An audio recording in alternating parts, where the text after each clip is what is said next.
എല്ലാവർക്കും നമസ്കാരം. പുതിയൊരു വീഡിയോയിലേക്ക് സ്വാഗതം. ഭാവകാരകത്വത്തെക്കുറിച്ച് നമ്മൾ കഴിഞ്ഞ വീഡിയോയിൽ പറഞ്ഞു.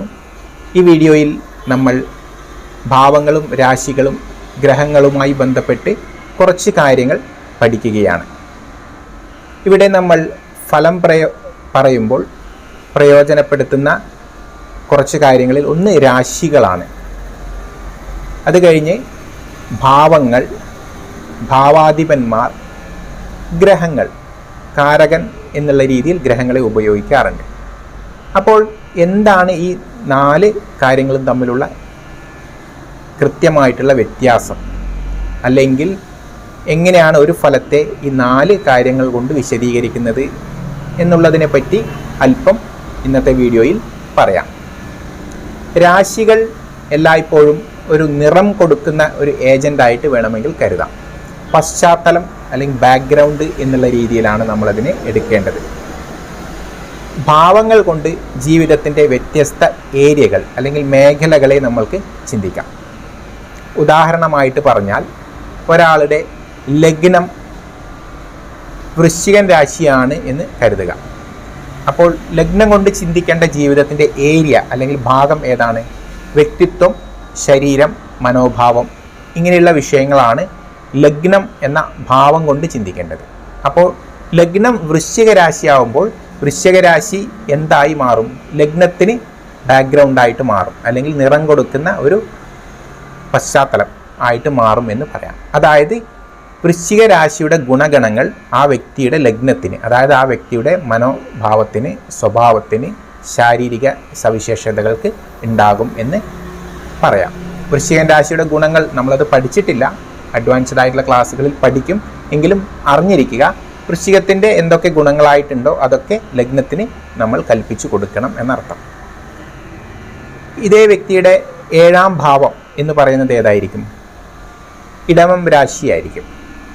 അങ്ങനെ വരുമ്പോൾ 7ാം ഭാവം കൊണ്ട് ചിന്തിക്കേണ്ട ജീവിതത്തിൻ്റെ ഏരിയ എന്ന് പറയുന്നത് ദാമ്പത്യം, വിവാഹം, അതുപോലെയുള്ള പാർട്ട്ണർഷിപ്പുകൾ, മറ്റുള്ളവരുമായിട്ട് ഡീൽ ചെയ്യുന്നത് എങ്ങനെയാണ് എന്നുള്ള കാര്യങ്ങളൊക്കെയാണ് 7ാം ഭാവം കൊണ്ട് ചിന്തിക്കേണ്ടത്. ആ 7ാം ഭാവം കൊണ്ട് ചിന്തിക്കേണ്ട ഈ കാര്യങ്ങളൊക്കെ ജീവിതത്തിൻ്റെ ആ ഭാഗമായിട്ട്, ആ ഏരിയയായിട്ട് പറയാം. അതായത് വിവാഹം എന്ന ഏരിയ, തലം നമ്മൾ 7ാം ഭാവം കൊണ്ട് ചിന്തിക്കും. ഇതാണ് 7ാം ഭാവം കൊണ്ട് ചിന്തിക്കേണ്ടത്.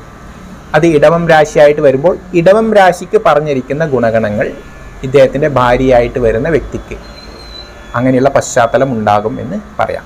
ഇടവൻ രാശിയുടെ ഗുണങ്ങളൊക്കെ നമ്മൾ പഠിക്കുന്നതായിരിക്കും, ഞാനത് പറഞ്ഞു എന്ന് മാത്രമേ ഉള്ളൂ. ഭാവവും രാശിയും തമ്മിലുള്ള വ്യത്യാസം കൃത്യമായിട്ട് മനസ്സിലാക്കാൻ. ഭാവങ്ങൾ ജീവിതത്തിൻ്റെ വിവിധ ഏരിയകളാണ്. അതിന് നിറം കൊടുക്കുന്ന അല്ലെങ്കിൽ പശ്ചാത്തലമായിട്ട് മാറുന്ന സ്ഥിതിവിശേഷമാണ് അവിടെ രാശികൾക്ക് ഉള്ളത്. ഇനി രാശി, ഭാവങ്ങൾ കൂടാതെ നമ്മൾ ഭാവാധിപൻ, അതുപോലെ കാരകഗ്രഹം എന്നിവയെക്കുറിച്ചും പഠിച്ചിട്ടുണ്ട്. ഉദാഹരണത്തിന് അച്ഛനെ എടുക്കുക. അച്ഛൻ്റെ കാരകത്വം ആർക്കാണ് കൊടുത്തിട്ടുള്ളത്? സൂര്യനാണ് കൊടുത്തിട്ടുള്ളത്. അച്ഛനെ ചിന്തിക്കുന്ന ഭാവം ഏതാണ്? 9ാം ഭാവം. 9ാം ഭാവാധിപനും അച്ഛനായിട്ട് വരും. അപ്പോൾ അച്ഛൻ എന്ന് പറയുന്ന ഏരിയ അല്ലെങ്കിൽ അച്ഛൻ്റെ ഗുണങ്ങൾ, അച്ഛനുമായി ബന്ധപ്പെട്ട വസ്തുതകൾ, അതൊക്കെ നമ്മൾ 9ാം ഭാവം കൊണ്ട് ചിന്തിക്കും. ആ ജീവിതത്തിൻ്റെ ഏരിയയാണ് അവിടെ 9ാം ഭാവമായിട്ട് വരുന്നത്. ഇനി അച്ഛൻ്റെ സ്വഭാവ സവിശേഷതകളും അച്ഛനുമായി ബന്ധപ്പെട്ടിട്ടുള്ള ആ പശ്ചാത്തലങ്ങളൊക്കെ നമ്മൾക്ക് എന്ത് ചെയ്യാം? ആ 9ാം ഭാവം ഏത് രാശിയായിട്ട് വരുന്നോ ആ രാശി കൊണ്ട് ചിന്തിക്കാം. 9ാം ഭാവം കർക്കിടക രാശിയാണ് എങ്കിൽ അച്ഛൻ തീർച്ചയായിട്ടും ഒരു ചന്ദ്രനെ പോലെയുള്ള മനസ്സുള്ള ഒരാളായിരുന്നു എന്ന് വേണമെങ്കിൽ പറയാം. ചഞ്ചലചിത്തനായിട്ടുള്ള ഒരാളായിരുന്നു എന്ന് പറയാം. സാധുവായിട്ടുള്ള, എല്ലാവരോടും നല്ല രീതിയിൽ പെരുമാറുന്ന ഒരു മനുഷ്യനായിരുന്നു എന്നുള്ള രീതിയിൽ പറയാം. പക്ഷേ ആ അച്ഛൻ എന്ന് പറയുന്ന ആ ഭാവത്തിന് ആ ഗുണം കൊടുക്കുന്നത് ആരാണ്? കർക്കിടകം എന്ന രാശിയാണ്.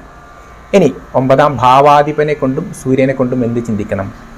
ഇതിൻ്റെ അനുഭവ ഗുണമാണ് കൂടുതലായിട്ടും കാരകനെ കൊണ്ടും ഭാവാധിപനെ കൊണ്ടും ചിന്തിക്കേണ്ടത്. ഒരാൾ അച്ഛൻ്റെ സുഖം അനുഭവിക്കുമോ എന്നുള്ളത് പ്രൈമറിലി നമ്മൾ സൂര്യനെ കൊണ്ട് തന്നെ ചിന്തിക്കണം. പിന്നെ അച്ഛനുമായി ബന്ധപ്പെട്ടുള്ള മറ്റുള്ള കാര്യങ്ങൾ അറിയാൻ 9ാം ഭാവവും ചിന്തിക്കാം എന്നുള്ളതാണ് വിഷയം. 9ാം ഭാവാധിപനെയും അവിടെ പരിഗണിക്കേണ്ടതായിട്ടുണ്ട്. കാരണം അതും ഒരു ഗ്രഹമാണ്. ഗ്രഹം എല്ലായ്പ്പോഴും അനുഭവ ഗുണത്തെയാണ് കൂടുതലായിട്ട് കാണിക്കുന്നത്. കോൺഷ്യസ് ആയിട്ടുള്ള ഒരു ബീയിങ് ആയിട്ടാണ് നമ്മൾ ഗ്രഹങ്ങളെ കണക്കാക്കാറ്. അതുകൊണ്ട് ഗ്രഹങ്ങൾ എല്ലായ്പ്പോഴും നമ്മുടെ അനുഭവത്തിൻ്റെ തലത്തെയാണ് കൂടുതൽ എടുത്തു കാണിക്കുന്നത്. അത് ദുസ്ഥാനങ്ങളിലാണ് പോയി നിൽക്കുന്നത് എങ്കിൽ തീർച്ചയായിട്ടും അനുഭവ ഗുണം കുറഞ്ഞിരിക്കും. വിവാഹ വിഷയങ്ങളിൽ നമ്മൾ പറഞ്ഞാൽ എളുപ്പത്തിൽ മനസ്സിലാകും. 7ാം ഭാവം എന്ന് പറയുന്നത് വിവാഹമാണ്, ജീവിതത്തെ ആ ഏരിയയാണ്. രാശി അതിനെന്ത് ചെയ്യുന്നു? നിറം കൊടുക്കുന്നു. അതുമായി ബന്ധപ്പെട്ട വസ്തുതകൾ, സ്ഥാനങ്ങൾ, അങ്ങനെയുള്ള വിഷയങ്ങളൊക്കെ ചിന്തിക്കാം. അതിൻ്റെ അനുഭവ ഗുണം ആരെക്കൊണ്ട് തന്നെ ചിന്തിക്കണം? 7ാം ഭാവാധിപനെ കൊണ്ടും അതുപോലെ കാരകനായിട്ടുള്ള ശുക്രനെ കൊണ്ടും ചിന്തിക്കണം. അതായത് ശുക്രൻ നന്നായിട്ടില്ല എന്നുള്ളത് കൊണ്ട് മാത്രം ഒരാൾക്ക് വിവാഹം കഴിയില്ല എന്ന് പറയാൻ കഴിയില്ല. പക്ഷേ ശുക്രൻ നന്നായിട്ടില്ല എങ്കിൽ, അതുപോലെ 7ാം ഭാവാധിപതി നന്നായിട്ടില്ല എങ്കിൽ തീർച്ചയായിട്ടും ഒരാളുടെ വിവാഹ വിഷയത്തിൽ പ്രയാസങ്ങൾ ഉണ്ടാകുമെന്ന് നമ്മൾക്ക് പറയാം. അപ്പോൾ ഇവിടെ വ്യക്തമായിട്ട് മനസ്സിലാക്കേണ്ട കാര്യം, ഭാവങ്ങൾ എന്ന് പറയുന്നത് ജീവിതത്തിൻ്റെ വിവിധ ഏരിയകളാണ്. ലഗ്നം കൊണ്ട് ശരീരം, മനോഭാവം, 2ാം ഭാവം കൊണ്ട് ധനം എന്ന് പറയുന്ന ഏരിയ, 3ാം ഭാവം കൊണ്ട് സുഹൃത്തുക്കൾ, സഹോദരങ്ങൾ, 4ാം ഭാവം കൊണ്ട് വീട്, സ്വത്ത്, വാഹനം, അമ്മ, അങ്ങനെയുള്ള വിഷയങ്ങൾ. അതൊക്കെ ജീവിതത്തിൻ്റെ വിവിധ ഏരിയകളൊക്കെ നമ്മൾ ഈ പറയുന്ന ഭാവങ്ങൾ കൊണ്ട് ചിന്തിക്കും. ഈ ഭാവങ്ങൾക്കൊക്കെ പശ്ചാത്തലം, നിറങ്ങൾ കൊടുക്കുന്ന ഒരു തലമാണ് രാശികൾക്കുള്ളത്. ഈ പറയുന്ന ഭാവങ്ങൾ അല്ലെങ്കിൽ ജീവിതത്തിൻ്റെ വിവിധ ഏരിയകൾക്ക് അതിൻ്റെ അനുഭവ ഗുണങ്ങളെ കാണിച്ചു കൊടുക്കുന്നതാണ് കാരകഗ്രഹങ്ങളും അതുപോലെ തന്നെ ആ പറഞ്ഞ ഭാവത്തിൻ്റെ ഭാവാധിപനുമായിട്ടുള്ള ഗ്രഹം.